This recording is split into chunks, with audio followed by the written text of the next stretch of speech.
Kevin Hunter here on the Business Forum Show, and my guest is Roberta Ziegler from Tutor Doctor, and you can find her on the web, Minneapolis Tutors for You, and that 4 is actually the number 4, so it's minneapolistutorsforyou.com, and the contact number is 763-432-7621. And don't worry, we'll get back to that in just a moment. Well, first of all, welcome to the show, Roberta. Thanks, Kevin. It's great to be here today. So talk about what got you started in tutoring. You mentioned that you were a business consultant before that. How was the transition from coaching in business to helping people tutor their kids? Pretty relatable. Starting a business or helping other people start a business is just that, setting up the framework and executing the business itself. How it affects tutoring, well, my story is corporate America got into, wanted to start a business, and all that experience setting up a business was exactly what I needed. Mm-hmm. Finding the right business for me actually didn't take that long. I had a franchise consultant go through it with me, and Tutor Doctor came right to the top.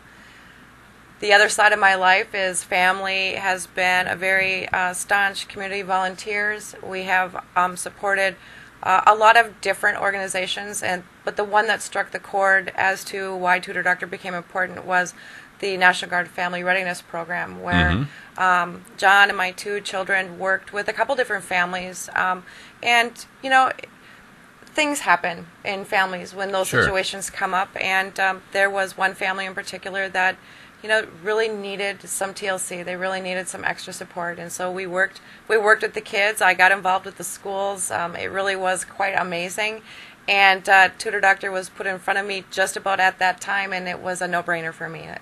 I like into volunteering and getting paid. Well, you've elaborated on this a little bit, but you mentioned that you looked at a few different organizations out there and then landed on Tutor Doctor. What about the organization really resonated with you? What about Tutor Doctor? Yes. The model. The model for business and taking care of students is absolutely awesome. We go through a personal consultation with the family, which no other tutoring service does, long before we even talk about an enrollment. It's important for the family to meet, representatives from Tutor Doctor, myself, lends credibility and integrity to our program. It's important for those education consultants to meet with the families so they know who the right person is to put into that house. Mm-hmm. Excellent. So talk about some of the, because you own the franchise, right? I do. Talk about some of the people that you employ, and obviously there'd be candidates out there potentially that might be interested in doing some of this. From your perspective, what makes a good tutor?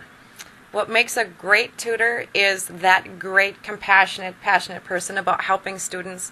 I have been lucky to be surrounded by people who feel just as I do about being able to go into the home and sit with students and help them, assist them with whatever they need. Most of what happens to kids when they start losing ground in school or in sports or just anything is confidence. And that's the very first thing we see when we have that relationship with the tutors and the students start to bloom.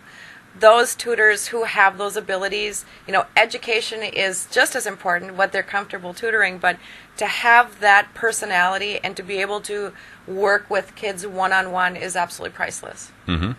Well, I have to ask you a question, because one of the things you wrote on here when we asked you about challenges in business, you said one of the biggest bumps is just getting the word out to people. That's actually 70% of all businesses are struggling in that area, is figuring out how to get the word out, how to create differentiation between themselves and others, and how to connect with people. So what are the things that you're doing to try to address that issue? I'm working on larger campaigns. Advertising is great. Doing shows like this is absolutely awesome. The impact is fantastic. But just getting out with, websites, there's events that we do belonging to organizations, having Tutor Doctor be present in as close to schools as we can. What works best for us, though, is counselors at schools and referrals from parents who have already enrolled with us. Somebody has face-to-face contact with your clients. Yeah, that's a such huge value, because even when we talk about, you're mentioning some of the different ways you get the word out, and people talk about social media and how important that is in somebody's advertising effort. But I actually think social media is one of the biggest oxymorons out there, because it's actually not social at all. In fact, it's taken away that human element in our contact with other people to the extent that people think they've actually talked to somebody, or visited with them or connected with them because they messaged them on Facebook, or, hey, I checked out your status, keeping up to date on what's going on.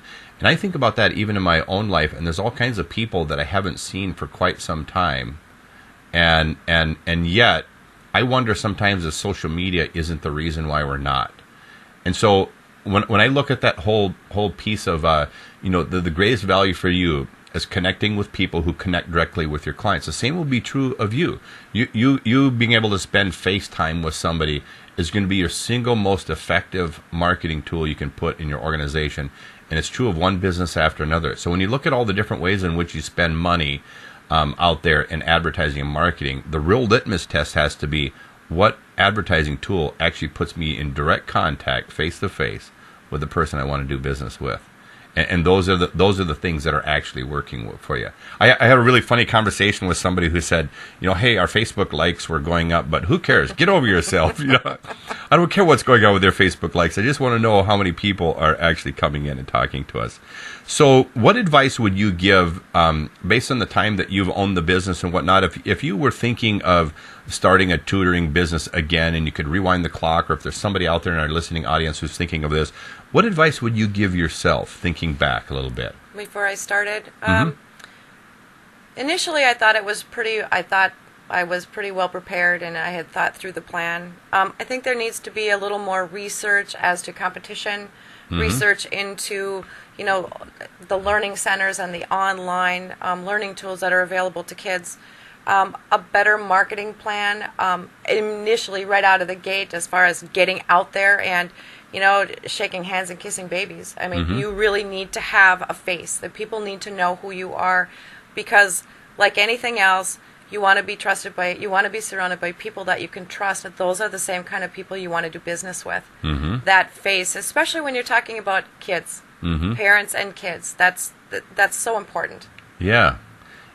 Well, significant deal there, and the fact that you're tutoring for people. I mean, the educational benefit that this can bring to anybody. I think about this as a little bit as one-on-one training, and I think of the different things that I've done professionally, and whenever I've brought in that additional level of drilling a little bit deeper in the educational piece, it's always been a much greater experience for me.